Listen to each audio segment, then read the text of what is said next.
स्व तत्सत्वितुर्वरेण्यं भर्गो देवस्य धीमहि धियो यो न प्रचोदयात्।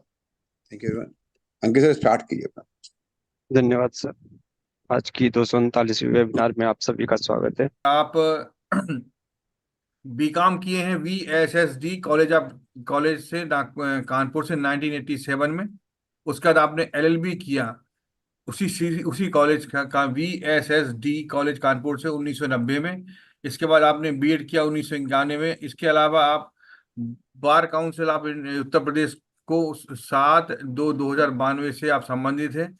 इसके अलावा आप एक्स जनरल सेक्रेटरी रहे 2015-16 के पीरियड में।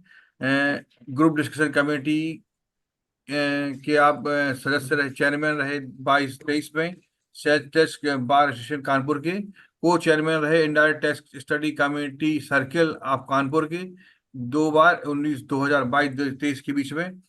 और इसके बाद आपको उपकाश पंच रत्न अवार्ड भी प्राप्त हुआ। आपका एक यूट्यूब चैनल है टैक्स DKB, यानी देवेंद्र कुमार पांडे टैक्स डी के नाम से आपका यूट्यूब चैनल है ये। इसमें आपके लगभग 11.6 हजार से ऊपर आपके सब्सक्राइबर हैं और 10 लाख से ऊपर आपके व्यू हो चुके हैं।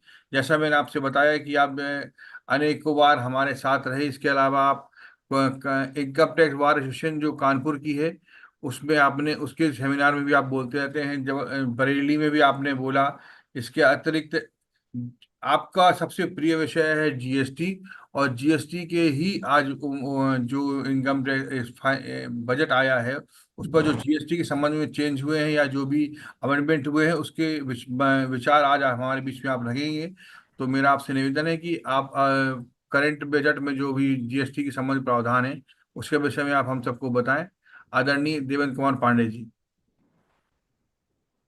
तो विश्वकर्मा जी, जैसा कि आपने बताया कि बहुत शॉर्ट पीरियड में मुझे बताया गया, तो ये हर शर्मा जी का अधिकार है कि वो कभी भी हमें जो अमेंडमेंट्स हुए हैं, तो सबसे पहले उन्होंने जो अमेंडमेंट किया वो सेक्शन 9 पे किया, लेवी एंड कलेक्शन वाले में। हालांकि जो हमारे लिए बहुत कम इम्पोर्टेंट है उन पे मैं ज्यादा डिस्कस नहीं करूंगा। मैं चाहूंगा कि जो हमारे लिए रेलेवेंट हैं और बहुत ज्यादा अप्रोप्रिएट हैं उन पे हम लोग डिस्कशन थोड़ा सा करें कि उसका आउटकम क्या निकल करके आ रहा है। तो सेक्शन 9 में जो इन्होंने चेंज किया है वो बहुत थोड़ा सा चेंज है। A undenatured alcohol excluded from levy of GST, तो इसको केवल इन्होंने GST से बाहर कर दिया है जो ह्यूमन कंजम्पशन का था। और इसके बाद इन्होंने सेक्शन 10 में जो चेंज किया वो मात्र चेंज किया जो इन्होंने एक नया सेक्शन इंसर्ट किया है, सेक्शन 74A।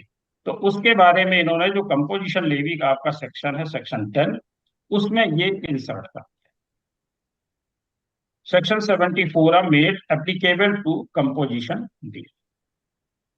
तो हम लोग इसको बहुत शॉर्ट में देखेंगे। जहां भी आपको लगे कि इस पे हम लोग को डिस्कशन करना है तो आप बता दीजिएगा। बाकी जो मुझे लग रहा है वो मैं ऑलरेडी डिटेल में आपको कवर।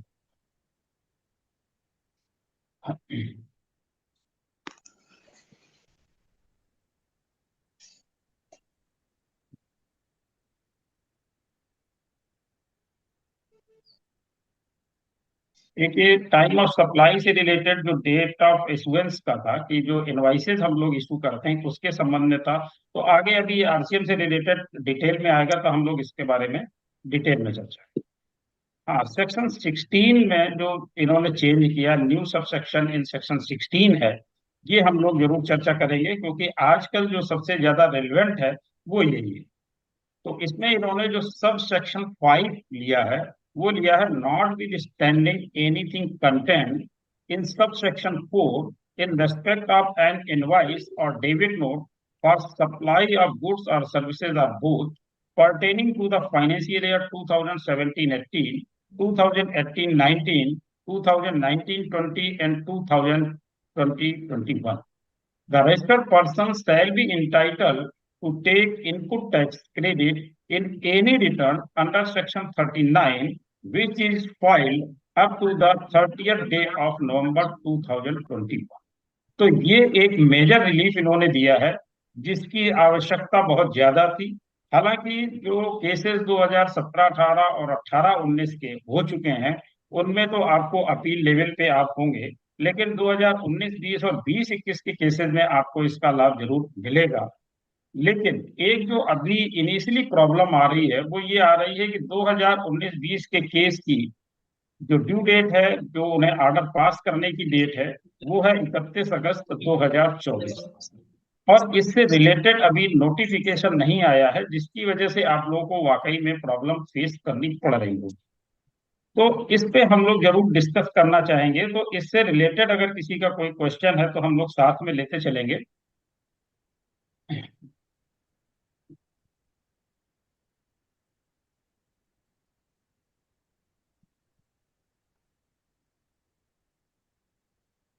मेरी आवाज आ रही है सबको?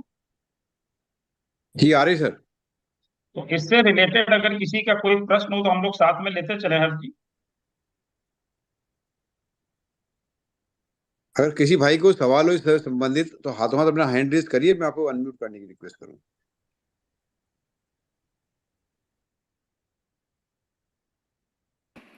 पांडे सर, मैं संजय भटनागर आगरा से। जी जी बताएं। सर मेरा ये क्वेश्चन है, आईटीसी जो मैंने क्लेम की जो 2A में रिफ्लेक्ट नहीं करी, जिसे डिपार्टमेंट बार बार आरआईटीसी कर रहा है, उसकी क्या पोजीशन बनेगी? तो आपने क्लेम की और डिपार्टमेंट आरआईटीसी कर रहा है? जी, not not reflecting in 2A, ये ग्राउंड मानते हुए। जहाँ देखिए, जहां तक non reflecting in two A वाला मैटर था, वो तो आपका सर्कुलर 183 और 193 से कवर हो रहा था, जी तो उसका लाभ नहीं मिल पा रहा है आपको। सर, उसमें कुछ जगह ऐसी हैं कि जहां हमें उस सर्कुलर से डिक्लेरेशन सर्टिफिकेट नहीं मिल पा रहा। बहुत सी फर्में बंद हो गई जैसे सर कोरोना पीरियड में, जी जी जी। एक्ट तो के हिसाब उसका से। लाभ आपको, उसका लाभ फिर आपको अपील में ही मिल पाएगा। जी सर। अपील में ही मिल पाएगा। बहुत सारे हाई कोर्ट के डिसीजन इसमें आ भी चुके हैं, आपके संज्ञान में भी हैं, जी तो उनका लाभ तो आप ले पाएंगे। लेकिन यहाँ पर जरूर आपको थोड़ा सा दिक्कत है। हालांकि नोटिफिकेशन अगर इसके आते हैं तो उसमें देखिए क्या कंडीशन लेकर के आते हैं, बहुत कुछ उस पर भी डिपेंड करेगा। क्योंकि अगर वो इस, जैसे कि आपका प्रश्न है, इन लिटिगेशंस को नहीं खत्म करेंगे तो जो इनकी मंशा है कि हमें ट्रिब्यूनल, ये जो स्कीम एक तरह से मान के चलिए वो लेकर के आए हैं, उसका जो मुझे कारण लगता है वो ये कि ट्रिब्यूनल जैसे ही बनेंगे उसमें बहुत ज्यादा लोड आने वाला है। तो उस लोड को कम करने के लिए उन्होंने ये स्कीम लेकर के आए कि इस तरह से हम इसका, इनका लोड कम कर सकते हैं। सर, मैं वही और बात। जी सर। जी जी सर जी दूसरा ये था कि कहीं कहीं ऐसा हुआ कि जब ये आई थी सर 2A की, या बहुत जगह ये आया कि आप इसको खुद ही रिवर्स कर दीजिए अपनी एग्जिस्टिंग आईटीसी से, जो जी 2A जी में जी रिफ्लेक्ट नहीं हो रही है। या कुछ चीजें सर, ये सबसे बड़ी जो प्रॉब्लम थी कि जो बाद में आई, जो इन्होंने अब रिलीफ दिया 2021 तक का सर, 2024 में आकर सर, कुछ ऐसी भी तो आईटीसी हैं जो लोगों की लेने से छूट गई, जो 3B में क्लेम ही नहीं कर पाए। उसका बिल्कुल क्या होगा? बिल्कुल। उसका जिक्र इन्होंने यहाँ कहीं तो लिया नहीं है, हालांकि उसको भी साथ में लेना चाहिए था। क्योंकि अगर उसकी वो उस समय जो सेक्शन 16 था, जी उसकी जो उनकी कंडीशंस पूरी हो रही थी, तो उनको आईटीसी मिलनी थी। और जैसा कि भारतीय एयरटेल के केस में आपने देखा भी था कि उन्होंने कहा था 2 वे ओनली फॉर व्यू। तो अगर उस कंडीशन से भी हम चलें तब भी हम उसको, हमें उसको क्लेम तो करना ही चाहिए और आगे अपील लेवल पे हमें लाभ मिलेगा। हालांकि इन्होंने इसमें जरूर टेकअप नहीं किया है इसको, उसको भी करना चाहिए था।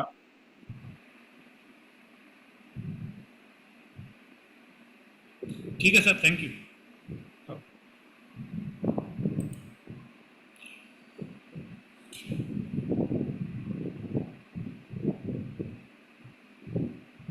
और किसी का कोई क्वेश्चन है इससे? नहीं, आगे हम लोग चलते हैं।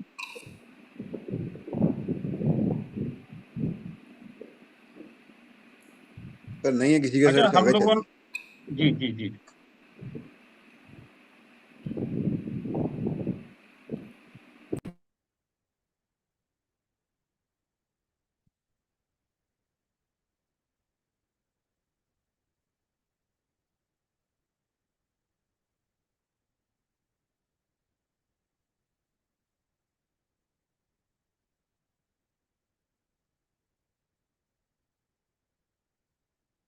अब इसमें एक हम लोग ले लेते हैं रजिस्ट्रेशन से संबंधित, जैसे कि अभी आईटीसी की बात यहाँ पर भी आ रही थी, इसके साथ साथ रजिस्ट्रेशन से रिलेटेड जो प्रॉब्लम्स आ रही थी उसके लिए भी इन्होंने यहाँ पर बात की है। तो ये जो 30 नवंबर 2021 तक लेने का था, तो जिन लोगों की प्रॉब्लम्स थी कि उन्होंने जीएसटीआर 3B में क्लेम कर लिया था लेकिन ड्यू डेट के बाद किया था, तो उन लोगों को तो इससे काफी रिलीफ मिल जाएगा। अब बात आती है कि जो वो लोग क्या करें जिनका रजिस्ट्रेशन कैंसिल हो गया था या सस्पेंड हो गया था और उसके बाद जब रिवोकेशन हुआ तो उसके बाद उन्होंने अपना रिटर्न फाइल किया, 3B फाइल किया, तो उसके बाद उनको जो बेनिफिट नहीं मिल पा रहा था उसके संबंध में जरूर इन्होंने डिटेल में यहाँ पर बताया है। Where registration of a registered person is cancelled under Section 29 and subsequently the cancellation of registration is revoked by any order either under Section 30 or pursuant to any order made by the appellate authority or the appellate tribunal or court, and where availment of input as credit in respect of an invoice or debit note was not restricted under subsection 4 on the date of order of cancellation of registration, the said person shall be entitled to take the input tax credit in respect of such invoice or debit note for supply of goods or services or both in a return under section 13. तो इसके लिए इन्होंने जरूर ये time period exclude कर दिया है कि जितने टाइम तक आपका रजिस्ट्रेशन सस्पेंड रहा या कैंसिल रहा वो टाइम पीरियड एक्सक्लूड किया जाएगा। और क्या करेंगे, for the period from the date of cancellation of registration or the effective date of cancellation of registration as the case may be till the date of order of revocation of cancellation of registration where such return is filed within 30 days from the date of order of revocation of cancellation of registration। तो यहाँ पर एक relief आपको जरूर मिल रहा है कि जो आपका टाइम पीरियड था वो एक्सक्लूड हो रहा है। इसके साथ साथ आपको जिस दिन वो ऑर्डर पास हो गया, रिवोकेशन आपका हो गया, उससे 30 दिन के अंदर अगर आप अपने रिटर्न फाइल कर देते हैं तो आपको आईटीसी उसकी मिल जाए। The ITC of period during which a registration was in cancelled position which was revoked later on by appeal or tribunal can be taken if a return is filed within 30 days or if time limit of section 16 subsection 4 is still not less the later or। तो आपको ये एक relief यहाँ पर registration revocation के संबंध में भी मिलती है। दूसरा जो इन्होंने सेक्शन 17 में लिया, ज्यादातर आप देखेंगे कि जो सेक्शन चेंज किया या इंसर्ट किया है उससे रिलेटेड चीजें बहुत ज्यादा चेंज हुई हैं। जैसे कि इन्होंने बताया no more relevance as section 129 and 130 don't have any tax now and 74 will be substituted by section 74A। तो बहुत से सेक्शन में जो चेंज आए हैं उनका एक रीजन ये भी है कि जो सेक्शन 74A हम लेकर के आए हैं उसकी वजह से भी काफी चेंज सेक्शंस में आए। तो हमें जो है वो सेक्शन 74A जो इंसर्ट हुआ नया, उसमें डिटेल में डिस्कशन हम लोगों को करने की आवश्यकता है। और इसके साथ साथ 128A जो 128 कैपिटल A आया है उस पर भी हमें चर्चा की जरूरत पड़ेगी। बाकी को हम लोग थोड़ा सा शॉर्ट में लेंगे, लेकिन अगर किसी का कोई क्वेश्चन उससे रिलेटेड हो तो आप जरूर करें।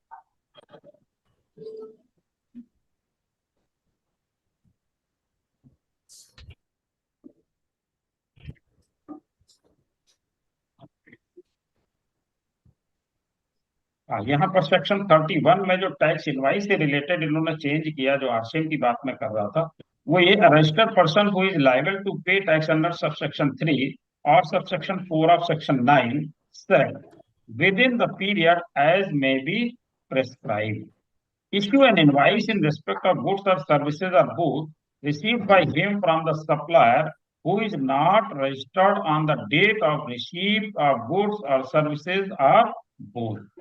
एक्सप्लेनेशन इसका इन्होंने दिया है, for the purpose of class F the expression supplier who is not registered shall include the supplier who is registered solely for the purpose of deduction of tax under section 51।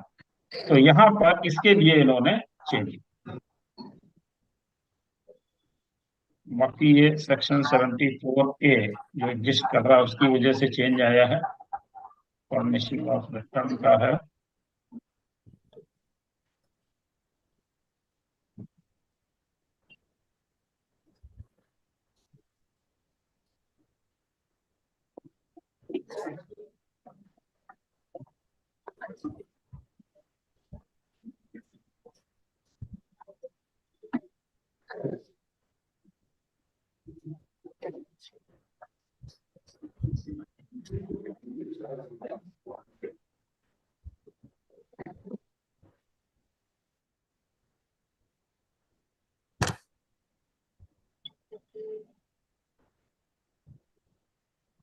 Section 70 में इन्होंने change किया है, जो हम लोगों के लिए देखना जरूर है, जो कि सम्मन से रिलेटेड है। तो सम्मन वाले में अभी तक क्या था और अब उन्होंने न्यू चेंज क्या कर दिया, वो जरूर देख लीजिए।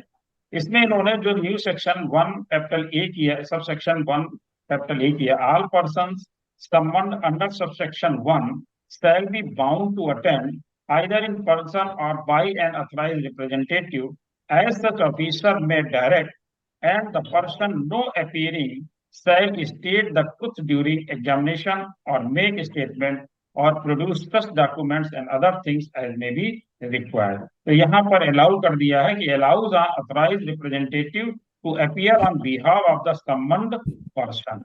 तो ये एक यहाँ पर बहुत अच्छा कदम माना जाएगा, जो हम लोगों को रिलीफ भी इससे संबंधित देगा। अब यहाँ सेक्शन 73 और सेक्शन 74 को चेंज करके जो 74A लेकर के आए हैं, अब हम लोग उसके डिस्कशन की ओर बढ़ रहे हैं।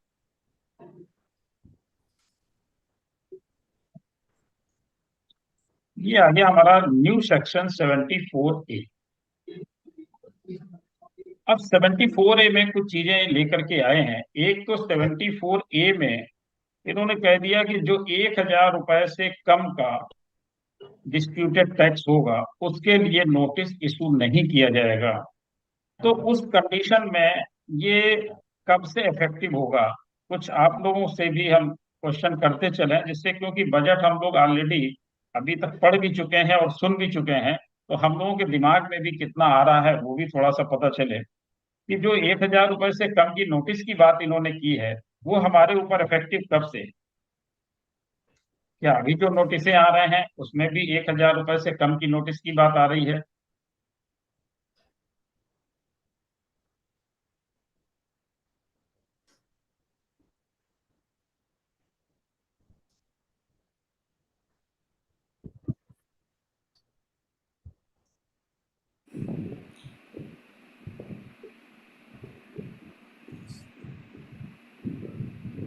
देवेंद्र सर, ये तो प्रोस्पेक्टिव डेट से ही लगा, क्योंकि कहीं पे भी वर्ड यूज नहीं हुआ ना सर रेट्रोस्पेक्टिवली। हाँ, रेट्रोस्पेक्टिव की बात नहीं कही गई है, इसलिए जो डेट आएगी वो 24-25 के लिए आएगी। जो भी नोटिफिकेशन आएगा उसी डेट से इफेक्टिव होगा, और मेरा ख्याल है ये 24-25 के लिए है, उसके पहले के लिए एप्लीकेबल नहीं रहेगी। तो न्यू सेक्शन को जरूर हम लोग डिटेल में देख लेते हैं पूरा का पूरा। तो इसका जो सबसेक्शन 1 ये लेकर के आए, where it appears to the proper officer that any tax has not been paid और शॉर्ट पेड और erroneously refunded, or where input tax credit has been wrongly availed or utilized, he shall serve notice on the person chargeable with tax which has not been so paid or which has been so short paid, or to whom the refund has erroneously been made, or who has wrongly availed or utilized input tax credit, requiring him to show cause as to why he should not pay the amount specified in the notice, along with interest payable thereon under section 50 and a penalty leviable under the provisions of this act or the rules made thereafter.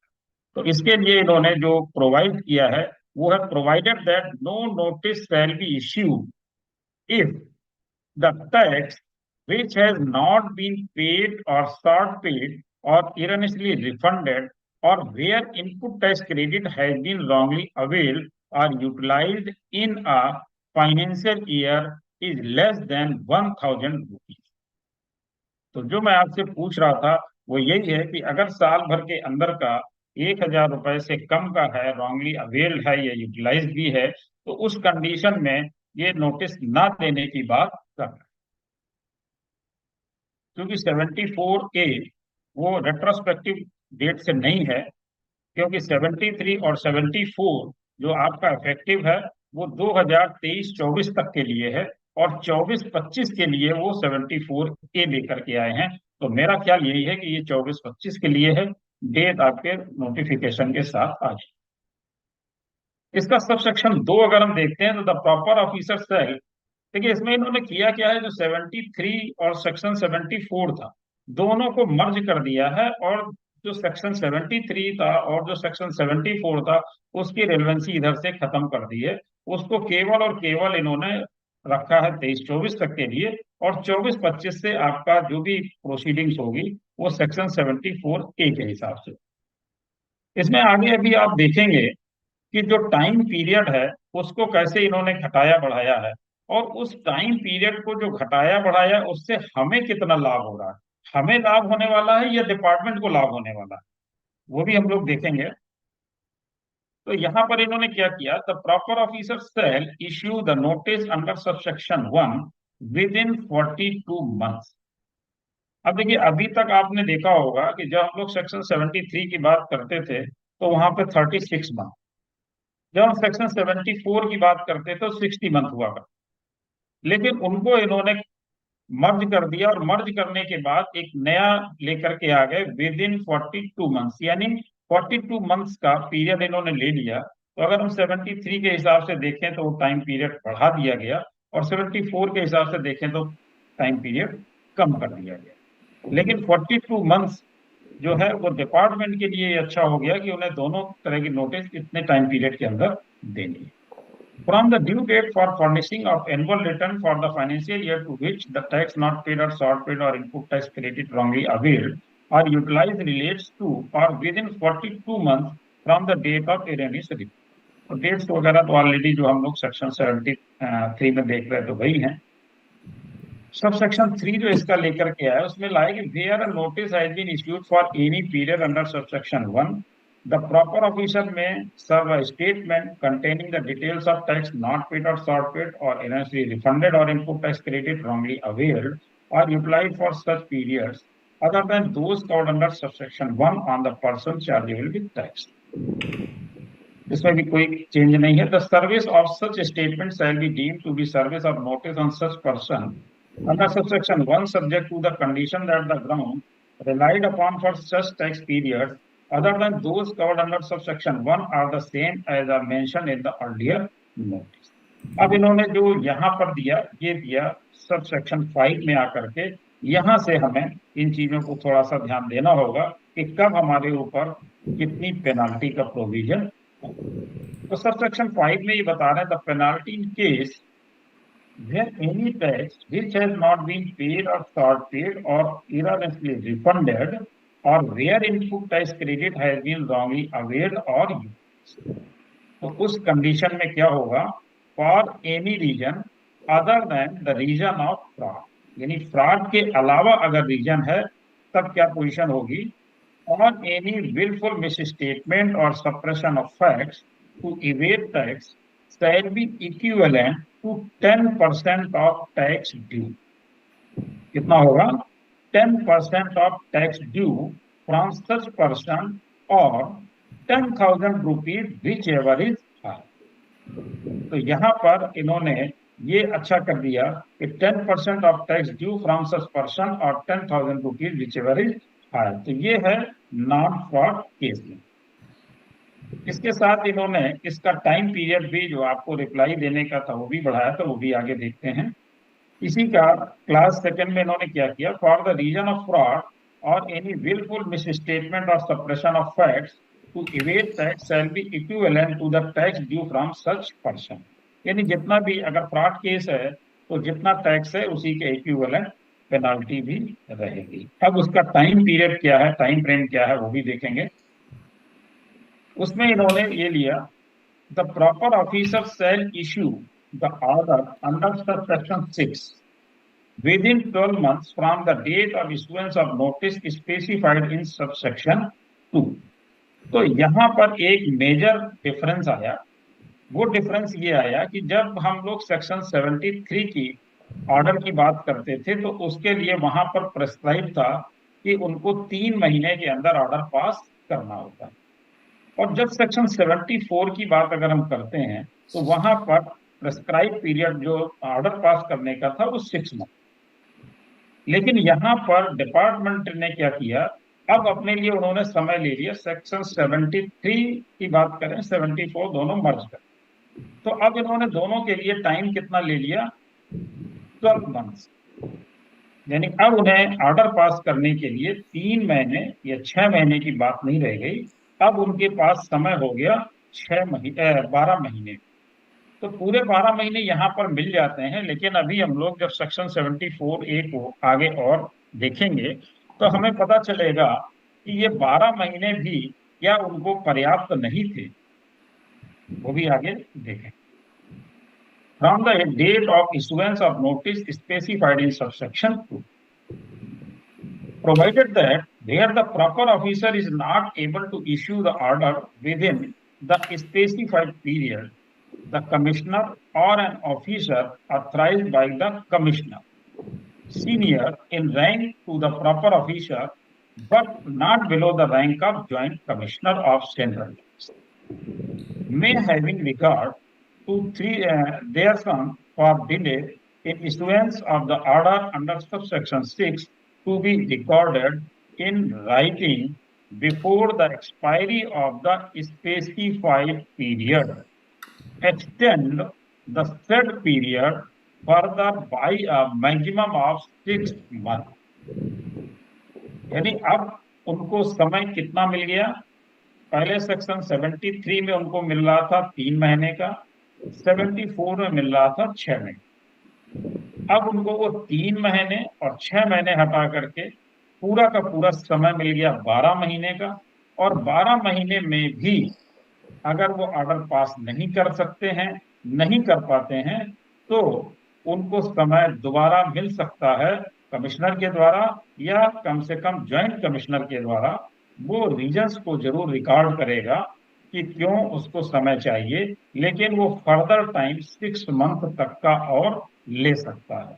यानी department के पास अब order pass करने के लिए समय मिल गया 12 और 6 महीने, ये 18 महीने। तो अब आप देखिए कि डिपार्टमेंट किस तरीके से अपनी चीजों को आगे बढ़ा रहा है और कैसे अपना टाइम पीरियड भी जितना आवश्यक है उतना लेता जा रहा है। सर इसमें एक चीज दोनों के फायदे की है ना सर, डिपार्टमेंट के साथ साथ हमारे लिए भी तो है सर।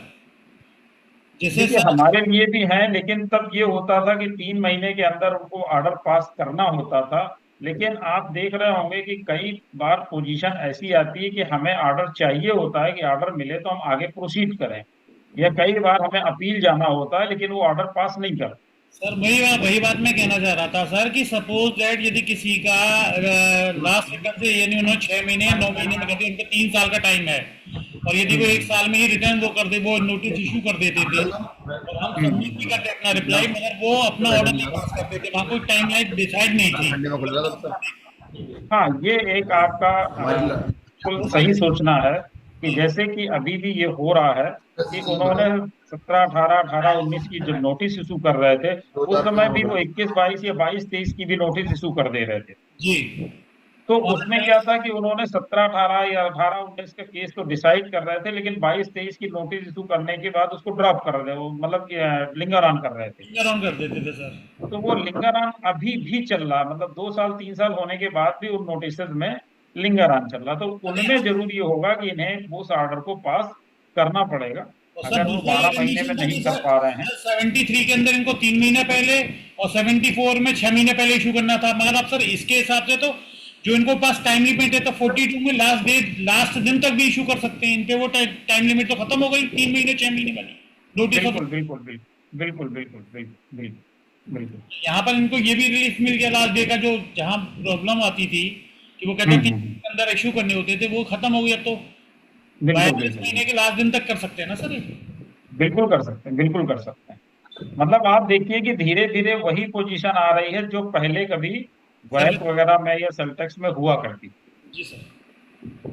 तो वो अधिकारी वर्ग जो है वो अपने हिसाब से ही उन चीजों को चेंज करा पा रहा है, लेकिन हम लोग अपने लिए चेंज नहीं करा पा रहे हैं। आप रजिस्ट्रेशन में देखिए कि पहले जब रजिस्ट्रेशन होता था 3 दिन में मिल जाता था, फिर 7 दिन का प्रोसीजर आया, 15 दिन का प्रोसीजर आया। लेकिन आज की डेट में देखिए, अगर उनको 30 दिन का समय मिला तो वो ऑब्जेक्शन कब लगाते हैं? 29वें दिन। 29वें दिन। तो इसका बेनिफिट हमें मिल रहा है या उनको मिल रहा है? जी सर। और उनको ये टाइम मिल जाता है कि वो बार्गेनिंग कर सकें। एग्जैक्टली। तो वो है कि हमें कितना लाभ मिल रहा है और उनको कितना लाभ मिल रहा है, इसकी बात की खैर वो तो मैटर थोड़ा अलग हो जाएगा, हम लोग आगे चलते हैं। The person chargeable with tax where any tax has not been paid or short paid or erroneously refunded, or where input tax credit has been wrongly availed or utilized for any reason other than the reason of fraud।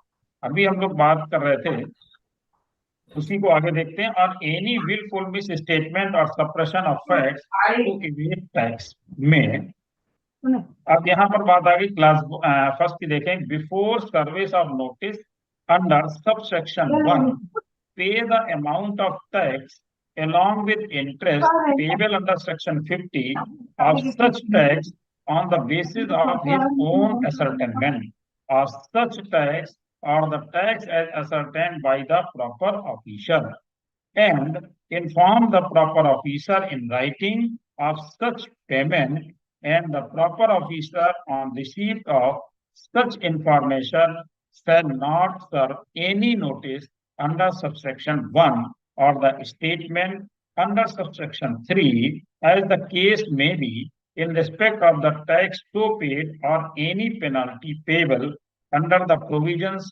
of this act or the rules made thereof। अब यहाँ पर timing की बात आती है।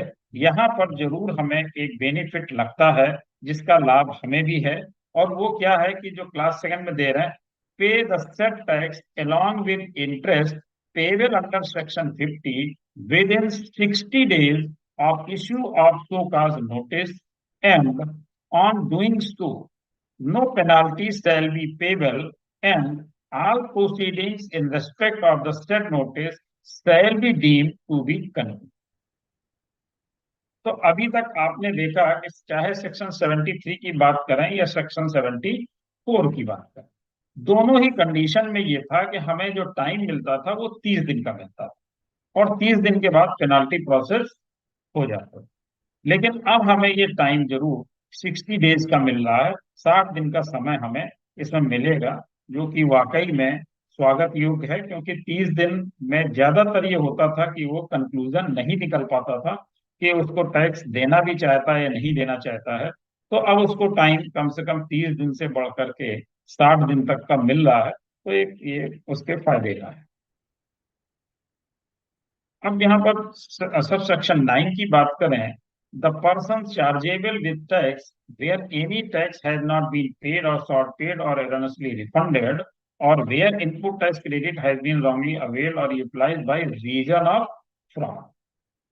तो अभी हम लोग जो बात कर रहे थे जिसमें फ्रॉड की संभावना नहीं थी, लेकिन अगर इसमें रीजन ऑफ फ्रॉड है तो फिर आपके ऊपर कैलकुलेशन जो पेनल्टी का है वो किस तरीके से होगा और आपको उसके लिए कितना समय मिलेगा वो देखते हैं। बिफोर सर्विस ऑफ नोटिस, यानी सबसे पहले हम बात करेंगे नोटिस आने के पहले अगर हम जमा कर देते हैं तब क्या पोजीशन है। फिर हम बात करेंगे कि नोटिस आने के जो 30 दिन थे वो 60 दिन कर दिए गए, यानी 60 दिन के बाद क्या पोजीशन है। और फिर हम बात करेंगे कि जब हमारे पास नोटिस के बाद ऑर्डर पास होकर के आ गया, उसके बाद हम जमा करते हैं तो क्या पोजीशन है। तो सबसे पहले देखते हैं कि नोटिस हमारे पास आने से पहले की स्थिति क्या है, before service of notice. Under subsection 1 पे the amount of tax along with interest payable under section 50 and a penalty equivalent to 15%।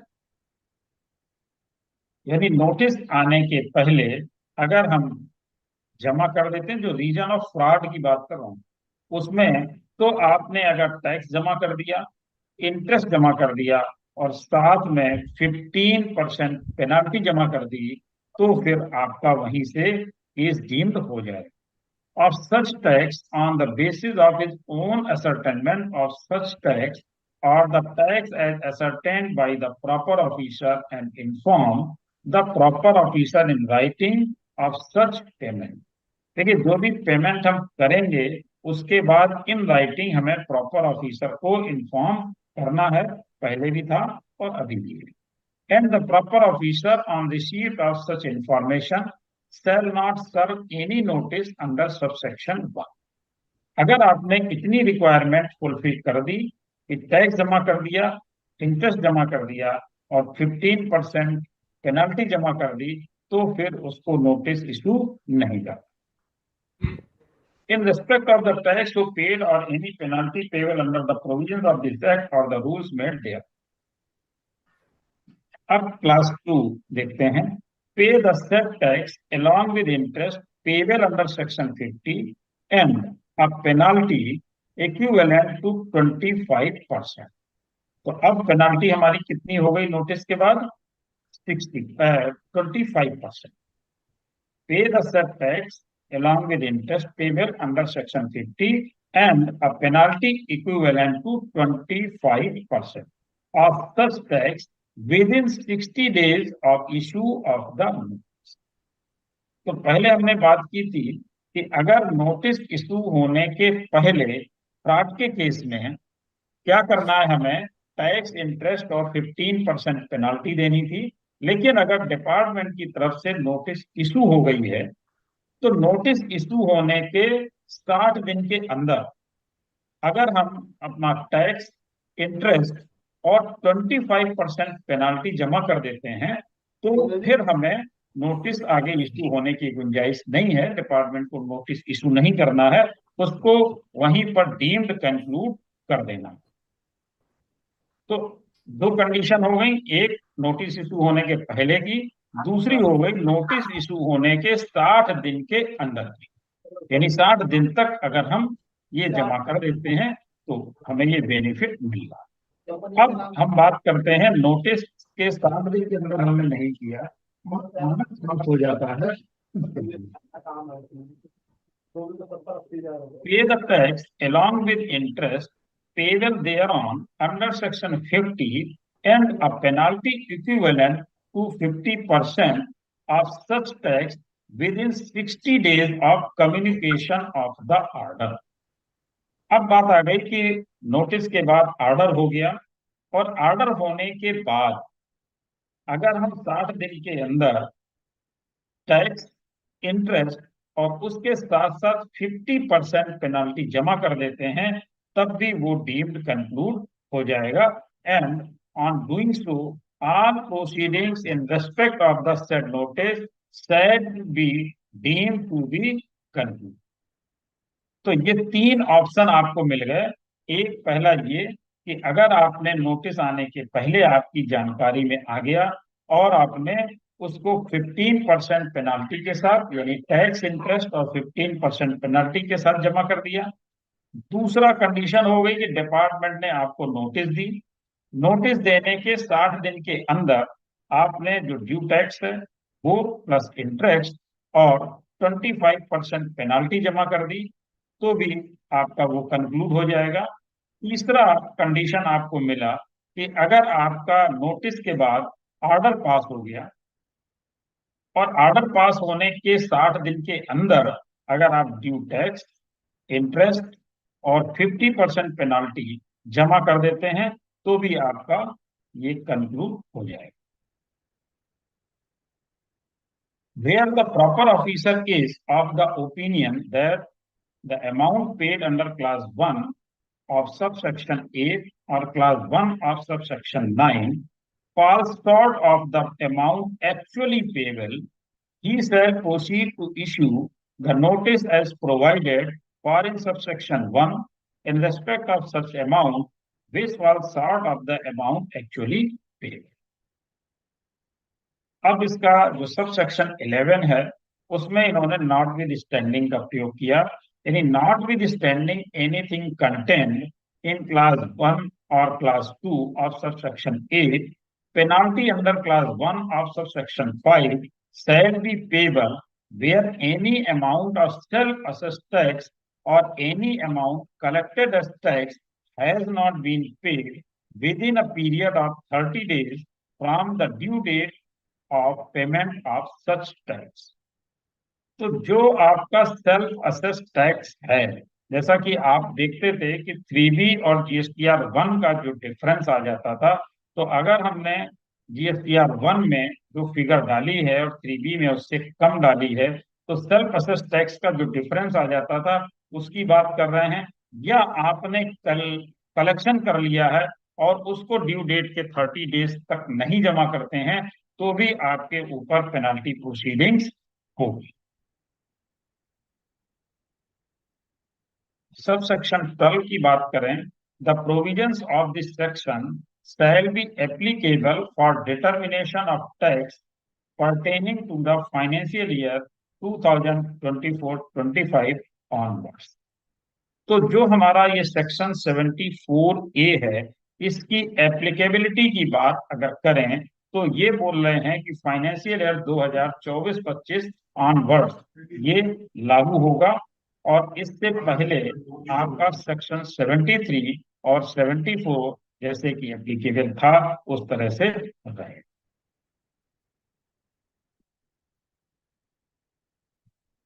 Explanation भी दिया इन्होंने, for the purpose of this section the expression all proceedings in respect of the said notice shall not included proceedings under section 132 where the notice under the same proceedings is issued to the main person liable to pay tax and some other persons, and such proceedings against the main person have been concluded under this section. The proceedings against all the persons liable to pay penalty under section 122 and 125 are deemed to be concluded. तो बाकी चीजें तो as जैसे पहले applicable थी वही हैं, फिर भी इन्होंने एक्सप्लेनेशन 2 दिया जो for the purpose of this act the expression suppression shall mean non-declaration of facts or information which a taxable person is required to declare in the return, statement, report, or any other document furnished under this act or the rules made thereunder, or failure to furnish any information on being asked for in writing by the proper officer. तो ये था हमारा section 74A जो नया insert हुआ है। इससे related किसी का अगर कोई प्रश्न हो तो आप अभी पूछ। पांडे सर, मेरा क्वेश्चन ये है इसका सबसेक्शन 1 के लिए जी ऑफ फ्रॉड के अंदर जाए ना, बिफोर इशुएंस ऑफ नोटिस, जी जी जी उस कंडीशन में डिपार्टमेंट या प्रॉपर ऑफिसर कंसर्न पर्सन को कैसे इंटीमेट करेगा? क्या DRC 01 की तरह जैसे पैसे रीजन ऑफ स्टेटमेंट करता था वो अब मैंडेटरी हो गया उसके लिए? देखिए, इस हिसाब से तो उसको मैंडेटरी है कि उसको 61 की भी नोटिस देनी चाहिए, DRC 01A भी देना चाहिए, क्योंकि DRC 01 तो आपका नोटिस हो गया। मैं वही बात नहीं, D1A की बात कर रहा हूँ सर। 1 तो नोटिस हो, पैसे कैसे बस सर्टेन होगा? या तो 61 से होगा। 61 भी उसको देना चाहिए और DRC 01A भी देना चाहिए। क्योंकि जो सर पहले चेंज हो गया था, CI की जगह में आ गया था, इस तो वहां तो कभी कोई चेंज हुआ नहीं इस चीज में, वर्डिंग्स में। हाँ, वर्डिंग्स में चेंज नहीं हुआ, लेकिन मेरा ख्याल है कि जो नोटिफिकेशन आए उसमें ये तो इनको देना चाहिए, नहीं तो ये बात कैसे होगी कि वो बिफोर नोटिस जमा कर पाएगा। यही मेरा क्वेश्चन है। बिफोर नोटिस की तो बात फिर कहीं आ नहीं पाएगी ना सर। दूसरा फायदा ये हो गया, इन्होंने सप्रेशन को डिफाइन कर दिया, क्योंकि पहले एक्ट में कहीं डिफाइन नहीं था सप्रेशन।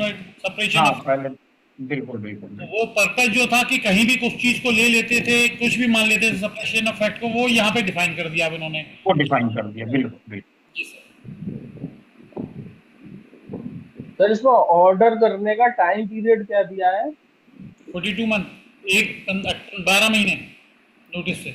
मतलब इंटरेस्ट और हमने अगर टैक्स जमा कर दिया तो हमें 42 महीने इंतजार करना होगा ऑर्डर लेने का? नहीं, नोटिस से 12 महीने के अंदर, नोटिस जो इश्यू करेंगे उससे 12 महीने। 12 महीने। नोटिस इशू से 12 महीने के अंदर उसको ऑर्डर पास करना है। अगर नहीं कर पाता है तो ऊपर उसे हायर अथॉरिटी से परमिशन लेनी पड़ेगी। और 6 सर महीने और बढ़ जाएंगे, और उस कंडीशन में भी जी वही अगर उस रही कंडीशन में भी वो नहीं कर पाया तो फिर तो डीम्ड जी, माना जाएगा। अगर वो 12 महीने में ऑर्डर पास नहीं कर पाता तो डीम्ड माना जाएगा, जैसे अभी माना जा रहा था वैसे ही माना जाएगा।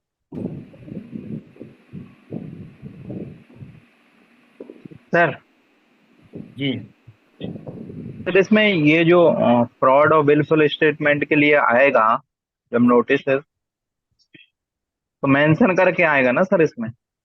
बिल्कुल मेंशन करके आएगा। उस सब सेक्शन जो एज्यूम करेगा उससे पता चल जाएगा आपको कि सब सेक्शन किस में नोटिस दिया, कि 74 ए के किस सब सेक्शन के अंतर्गत नोटिस दे रहा है।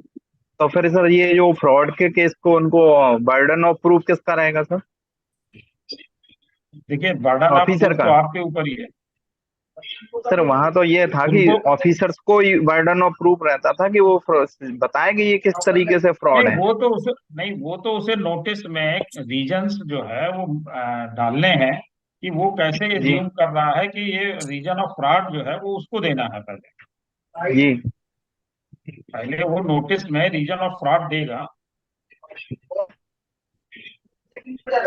वो तो देखिए अभी भी था, लेकिन वो नोटिस में नहीं देते थे, सीधे सीधे 74 या 73 में नोटिस इशू कर देते थे। लेकिन उनको रीजन ऑफ हाँ फ्रॉड देना है, रीजन मेंशन करने हैं। जी सर।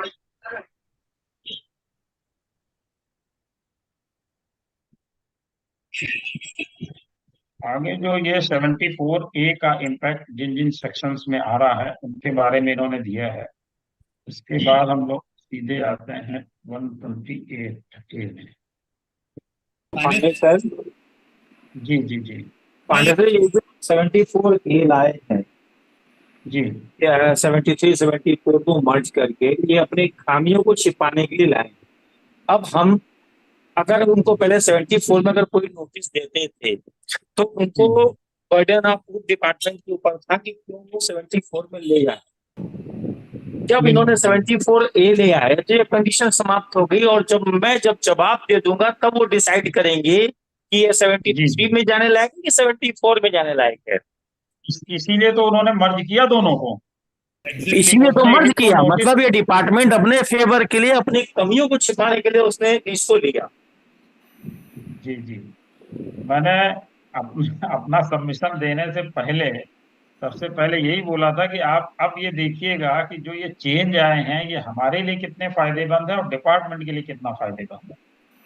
दूसरी बात, डिपार्टमेंट अपने लिए ज्यादा फायदा ले पा रहा है और हम लोगों के लिए बहुत कम फायदे की गुंजाइश है। दूसरी बात, अगर आप 74 अगर हमारे रिप्लाई के बाद अगर डिसाइड करते हैं तो जो 74 में पहले था कि 15% प्री शोकाज नोटिस अगर है, DRC 01 ए है तो आप जमा कर रहे हैं, 15% तो आपने यहाँ खा गया। एक्ट की वो लैंग्वेज कहाँ गई? क्या उसको आप रूल्स को राइट करेंगे क्या? 15% फिर ऑप्शन मेरे पास कहाँ रहा? DRC 01 ए आना मैंडेटरी है 74 को अगर मानते हैं तो। आप तो यहाँ सीधे 25% ले रहे हैं। अगर DRC 01 मैंने दे दिया 1, तो उसके बाद अगर 30 दिन में करते हैं तो आपको ये है 25% जमा करना है। तो जो 15% वाला ऑप्शन था वो मेरा क्या हुआ?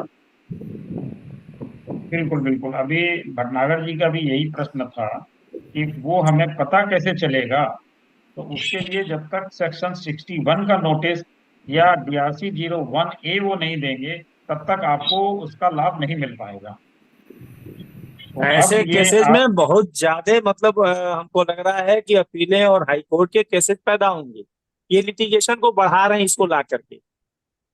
भाई वो जो लाते हैं ना वो यही तो है कि वो स्पष्ट रूप से उस चीज को नहीं दे पाते हैं और स्पष्टता न होने की वजह से ये लिटिगेशन तैयार हो जाता है।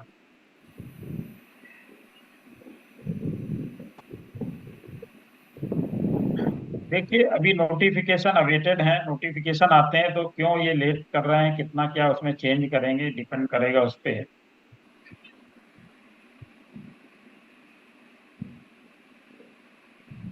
अब इसके बाद हम लोग जो एक नया सेक्शन इन्होंने सेक्शन 120 कैपिटल ए इंसर्ट किया है उसकी बात करते हैं।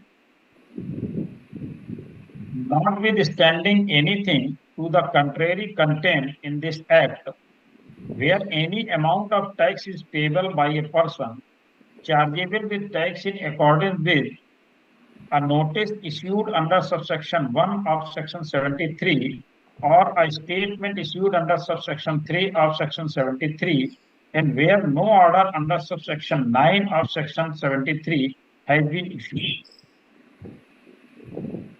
An order passed under subsection 9 of section 73, and where no order under subsection 11 of section 107 or subsection 1 of section 108 has been passed. यानी 3 क्लास इन्होंने दिए हैं।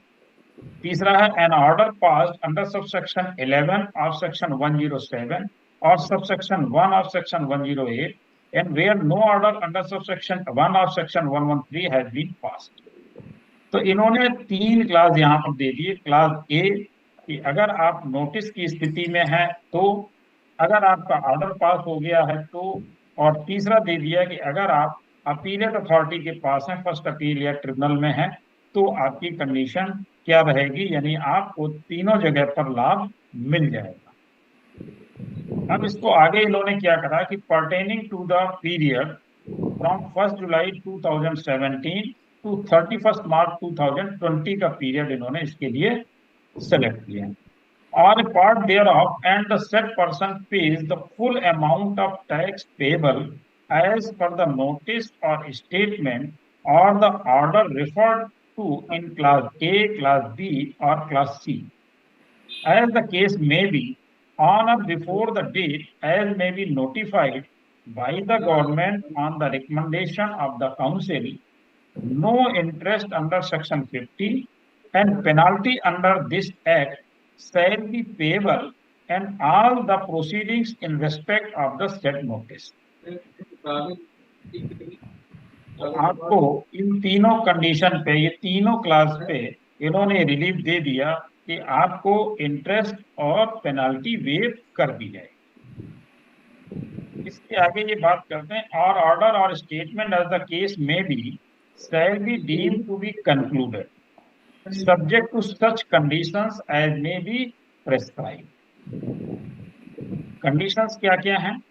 Provided that where a notice has been issued under subsection 1 of section 74 and an order is passed or required to be passed by the proper officer in pursuance of the direction of the appellate authority or appellate tribunal or a court in accordance with the provisions of subsection 2 of section 75, the said notice or order shall be considered to be a notice or order as the case may be referred to in class A or class B of the subsection. तो relief किसको दे रहे हैं और किसको relief नहीं दे रहे हैं, ये भी हम लोग देखने वाले हैं कि provided further that the conclusion of the proceedings under this subsection in cases where an application is filed under subsection 3 of section 107 or under subsection 3 of section 112, or an appeal is filed by an officer of central tax under subsection 1 of section 117, or under subsection 1 of section 118, or where any proceedings are initiated under subsection 1 of section 108 against an order referred to in class B or class C, or against the directions of the appellate authority or the appellate tribunal or the court referred to in the first proviso, shall be subject to the condition that the said person pays the additional amount of tax payable, if any, in accordance with the order of the appellate authority or the appellate tribunal or the court or the revisional authority as the case may be, within 3 months from the date of the said order. तो यहाँ पर जो इन्होंने 3 class लिए, तो पहला तो ले लिया कि अगर आपका नोटिस में जो भी आपका टैक्स ड्यू है वो आप जमा कर देते हैं तो आपका इंटरेस्ट और पेनाल्टी वेव हो जाती है। दूसरी कंडीशन ले ली कि आपका ऑर्डर पास हो गया और ऑर्डर पास होने के बाद आपने देखा कि इंटरेस्ट जो ड्यू है वो आप जमा कर देते हैं, तो उस कंडीशन में भी आपकी इंटरेस्ट और पेनाल्टी वेव हो जाती है। तीसरा कंडीशन जो उन्होंने लिया वो ये कि आपने ऑर्डर पास होने के बाद आप अपील के लिए चले गए और अपील आपकी अभी पेंडिंग है, तो भी आप इसका लाभ ले सकते हैं। आप अपना ड्यू टैक्स जमा करिए, इंटरेस्ट और पेनल्टी आपकी वेव हो जाए। हालांकि आगे इन्होंने कहा है कि आपको जो अपील आपने फाइल कर रखी उसको विड्रॉ करना पड़ेगा, विड्रॉ लेना पड़ेगा। इसके साथ साथ यहाँ पर इन्होंने ये भी स्पष्ट कर दिया कि अगर अपीलेट अथॉरिटी के पास आपकी हियरिंग हो गई है, ऑर्डर पास हो गया है, और ऑर्डर पास होने में अगर एडिशनल टैक्स रिक्वायर्ड है तो आपको वो एडिशनल टैक्स भी जमा करना होगा। और उसके लिए इन्होंने टाइम फ्रेम भी दे दिया कि ऑर्डर पास होने के within 3 months from the date of said order, तो आपको वो भी जमा करना है और 3 महीने के अंदर जमा करना है, तो भी आपको इस स्कीम का लाभ मिल जाएगा। Provided also that where such interest and penalty has already been paid, no refund of the same shall be added. अब यहाँ पर जो मैक्सिमम लोगों का पहले प्रश्न था उसको भी यहाँ पर इन्होंने समाप्त कर दिया कि जिन लोगों ने ड्यू टैक्स, इंटरेस्ट और पेनाल्टी जमा कर दी है तो उनका इंटरेस्ट और पेनाल्टी अब रिफंड नहीं होगा। तो ये चीज इन्होंने बिल्कुल स्पष्ट कर दी है, यानी जो ऑनेस्ट टैक्स पेयर था वो ऑनेस्ट टैक्स पेयर को कोई रिलीफ नहीं मिलने वाला। Nothing contained in subsection 1 shall be applicable in respect of any amount payable by the person an account of erroneous refund. Erroneous refund के मामले में भी आपको कोई लाभ नहीं मिलेगा। Nothing contained in subsection 1 shall be applicable in respect of cases where an appeal or writ petition filed by the said person is pending before appellate authority or appellate tribunal or a court, as the case may be, and has not been withdrawn by the said person on or before the date notified under subsection 1. तो अगर आपने कोई appeal या writ file कर रखी है तो अगर आप उसको विड्रॉ नहीं करते हैं तो भी आपको इसका लाभ नहीं मिलेगा। Notwithstanding anything contained in this act where any amount specified under subsection 1 has been paid and the proceedings are deemed to be concluded under the said subsection, no appeal under subsection 1 of section 107 or subsection 1 of section 112 shall lie against an order referred to in class B or class C of subsection 1 as the case may be. यानी अगर आप scheme को opt कर लेते हैं तो फिर आपका अपील का अधिकार भी समाप्त हो जाए। तो ये जो सेक्शन 128A है उसका निष्कर्ष ये निकलता है कि हमें किन किन कंडीशन में क्या क्या लाभ मिलने, यानी नोटिस के स्तर पे भी मिल रहा है, ऑर्डर के स्तर पे भी मिल रहा है, अगर हम अपीलेट कोर्ट में चले गए हैं तो भी हमको इसका लाभ मिल रहा है। इससे रिलेटेड अगर आप लोगों का कोई प्रश्न हो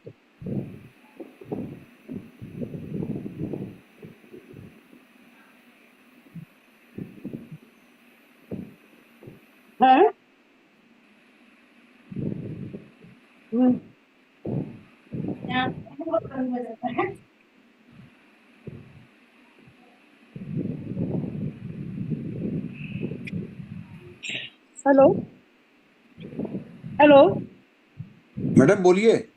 सर, ऐसा है कि जो मेरे एक केस है उसमें मेरे टैक्स वैक्स में जमा कर चुकी हूँ, लेकिन मैं अपील दाखिल नहीं कर पा रही हूँ क्योंकि मैंने जीएस मतलब सॉरी आर मतलब 3 से मैंने जमा किया था टैक्स, वो उसको मान नहीं रहे हैं क्योंकि ऑर्डर निकाल दिया उन्होंने, ऑर्डर में उन्होंने जो है डिमांड निकाल दिया है और डिमांड हमारी खड़ी है, मैं उसकी वजह से अपील दाखिल नहीं कर पा रही। तो क्या मुझे 128A का लाभ मिलेगा पेनल्टी और इंटरेस्ट के लिए? नहीं, आपने जो ड्यू टैक्स था वो जमा कर दिया, उसके बाद उन्होंने ऑर्डर पास किया।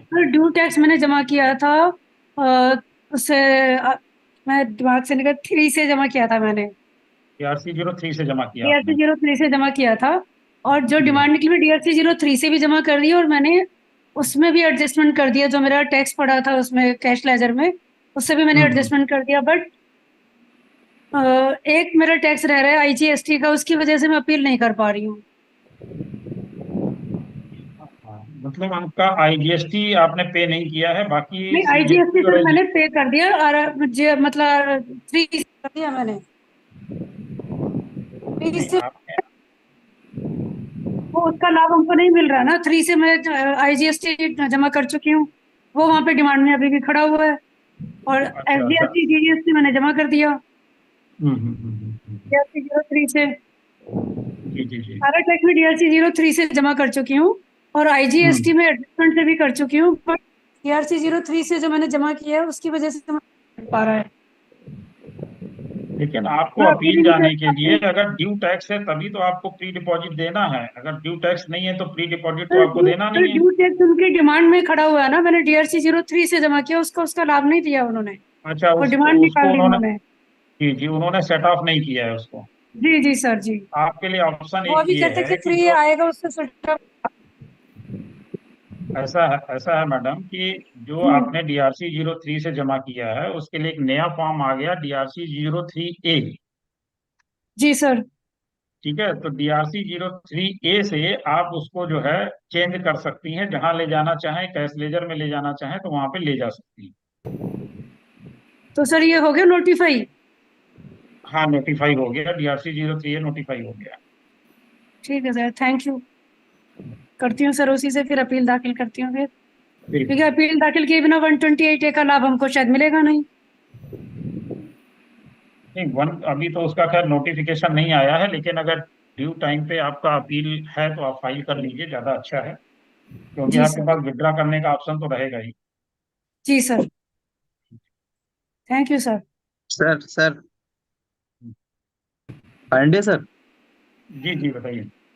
मैं ये कह रहा कि जैसे हमने डीआरसी 03 मैम बता रही थी उनने कर दिया, अभी उनको पास अपॉर्चुनिटी नहीं मिल रही है डीआरसी 03A की, तो वो जो जी। डिमांड उनको वहां पे दिख रही है वो वहां पे जाके सेटअप में नहीं जाएगी क्या? अगर वो जा रही है तो फिर हम फर्दर उसी चीज के लिए अपील के लिए मतलब हमें जाना पड़ेगा क्या?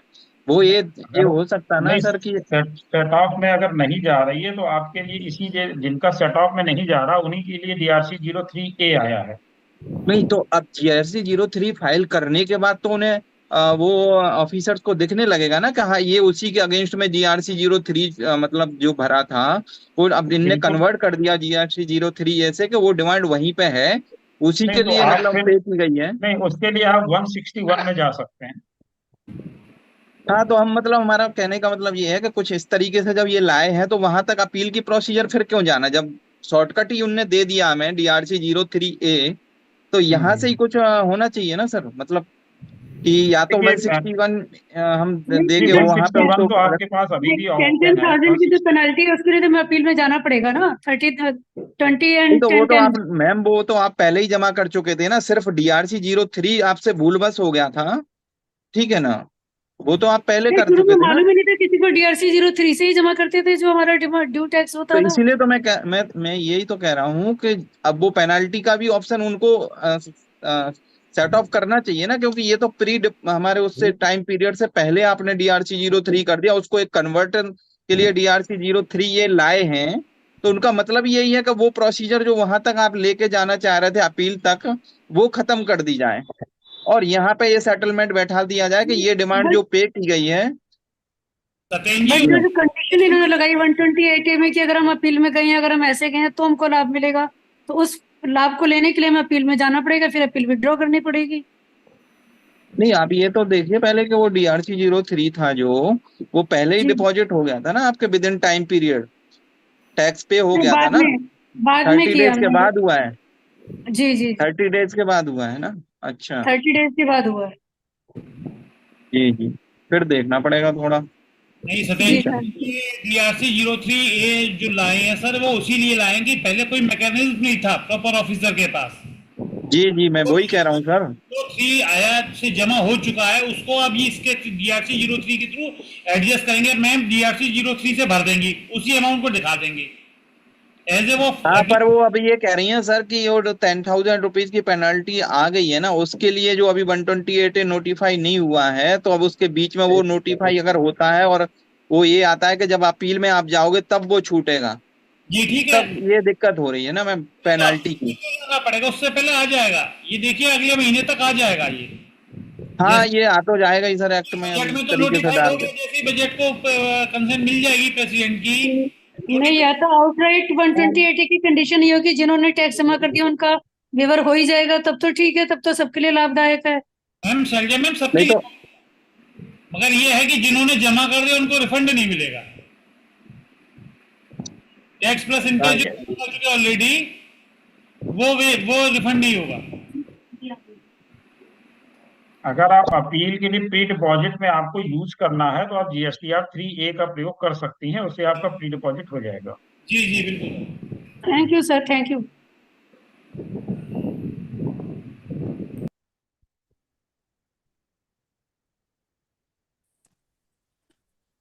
बाजा बजवा ही नहीं रहे तुम, पड़ोस में बजवा दे। तैयार तो करो।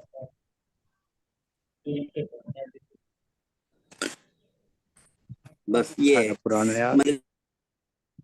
इससे रिलेटेड किसी का और कोई प्रश्न हो? बारे में है 74 में हमारे केस में अनोइंगली, मतलब हमने जो आईटीसी हमने ज्यादा ले ली है, तो वो कोई फ्रॉडुलेंट नहीं ली है। हमारे पास आईटीसी थी, हमने वो आईटीसी ली, लेकिन डिपार्टमेंट कहता है फ्रॉडुलेंट, उन्होंने 74 में कर दिया, जबकि हमारे पास परचेज में वो है टैक्स, लेकिन लोगों ने वो दिखाया नहीं है, उसमें B2CS में डाल दिया है, कहाँ डाल दिया, तो उसको उन्होंने ऋषिकेश का मामला है, उन्होंने उसे 74 में डिसाइड कर दिया। नहीं, डिसाइड कर दिया तो आप अपील जा सकते हैं। जब आपके पास फ्रॉडुलेंट नहीं है, आपके पास परचेज बिल उसका है, और सारे तो परचेज फ्रॉड बिल तो है हमारे बनता ही पास। नहीं है। तो फ्रॉड तो बनता ही नहीं है, आप उसके लिए अगेंस्ट में अपील चले जाइए। अपील में ही जाना पड़ेगा सर, सेंट्रल वाले तो ज्यादा कर देते हैं ना फटाफट, हाँ, स्टेट का नहीं है रकम की मैटर। बात करते हैं जी।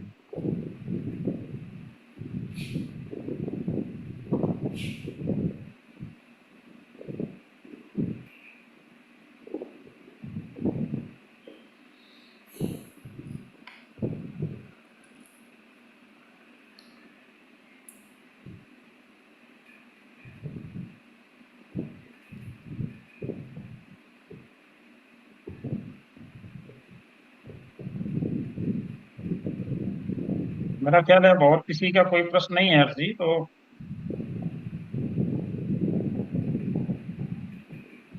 यहाँ वाले बिहार का ही बेच रहे हैं। हाँ जी सर, हेलो। किसी भाई का अगर सवाल ना हो तो बताएं। संजय भाई, और किसी सवाल लग नहीं रहा शायद? नहीं लग रहा सर, सबने लगभग हो ही गया सर। तो मैं रिक्वेस्ट करूंगा देवेंद्र वाधवा जी से। देवेंद्र वाधवा जी, देवेंद्र वाधवा जी, अपने आप को अनम्यूट कर लीजिए। देवेंद्र वाधवा जी,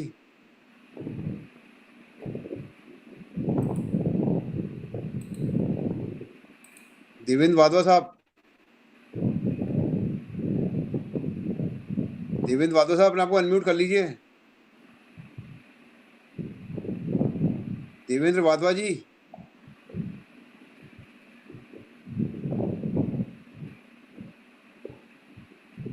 देवेंद्र वाधवा जी, अपनी वीडियो ऑन कर लीजिए।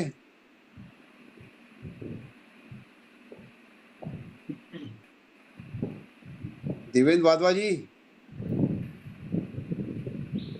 अंकित जी देखना देवेंद्र वाधवा जी कहाँ रुक गए। देवेंद्र वाधवा जी आ गए सर। ये देवेंद्र जी, नमस्कार सर, हो गया सर, वो असल में म्यूट हो नहीं रहा था, अनम्यूट हो नहीं रहा था, म्यूट पकड़ के अटक गया था वो। अच्छा अच्छा अच्छा, चलिए आज का वोट ऑफ थैंक्स आप करिए सरस्वती पुत्र हमारे देवेंद्र पांडे जी का। दोनों एक ही नाम राशि हैं, आज आप ही के नाम राशि हैं आज के वक्त साहब। इसके बाद राष्ट्रगान करेंगे आप जी। राष्ट्रगान के समय सभी से रिक्वेस्ट है कि अपना माइक्रोफोन प्लीज म्यूट रखिएगा सब लोग। सर्वप्रथम मैं सभी को सादर प्रणाम करता हूँ। मैं अपनी ओर से, उपकाश की पूरी टीम की ओर से, होशंगाबाद हरदा जिला tax bar association Madhya Pradesh, tax bar association Chhatarpur Madhya Pradesh तथा tax advocates association registered Saharanpur की ओर से आज की वेबिनार के सरस्वतीपुर आदरणीय एडवोकेट DK पांडे कानपुर से। सर आपको बहुत बहुत धन्यवाद। आज आपने अपनी मधुर वाणी से हम सबका ज्ञानवर्धन किया। हम सभी साथी माँ सरस्वती से प्रार्थना करते हैं कि वह आप पर सदैव अपनी कृपा यूं ही बनाए रखे और आप हमेशा हम सबका मार्गदर्शन करते रहें। मैं आज के वेबिनार के सफल आयोजन के लिए उपकाश की पूरी टीम का, वेबिनार के प्रथम भाग के सरस्वती पुत्र प्रिय भाई अंकित गर्ग जी का, शैलेश सर का, संजय भटनागर सर का,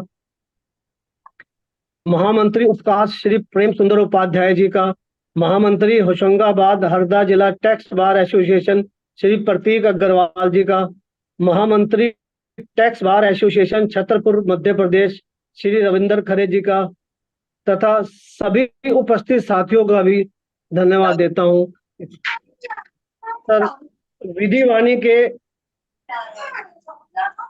सफल 4 वर्ष पूरे होने पर सभी को बहुत बहुत बधाई। इस सफलता को प्राप्त करने में उपकाश की पूरी टीम, विशेषतः आदरणीय हर्ष शर्मा जी बधाई के हकदार हैं, जो प्रत्येक शनिवार के लिए पूरे सप्ताह लगे रहते हैं। यह कोई आसान काम नहीं है कि हर सप्ताह एक सरस्वती पुत्र को नए नए टॉपिक के साथ बात करके उन्हें विधि वाणी के कार्यक्रम में लाना। सर आपको दिल से सैल्यूट है। विधि वाणी के सफल आयोजन के लिए सरस्वती पुत्र अंकित गर्गी, शैलेश सर, संजय भटनागर तथा उपस्थित सभी साथी भी बधाई के पात्र हैं। सर आपकी सबकी वजह से यह 4 वर्ष सफल पूर्ण हुए। सभी का बहुत बहुत धन्यवाद। अब सभी से निवेदन कि राष्ट्रगान के लिए अपने स्थान पर खड़े हो जाएं।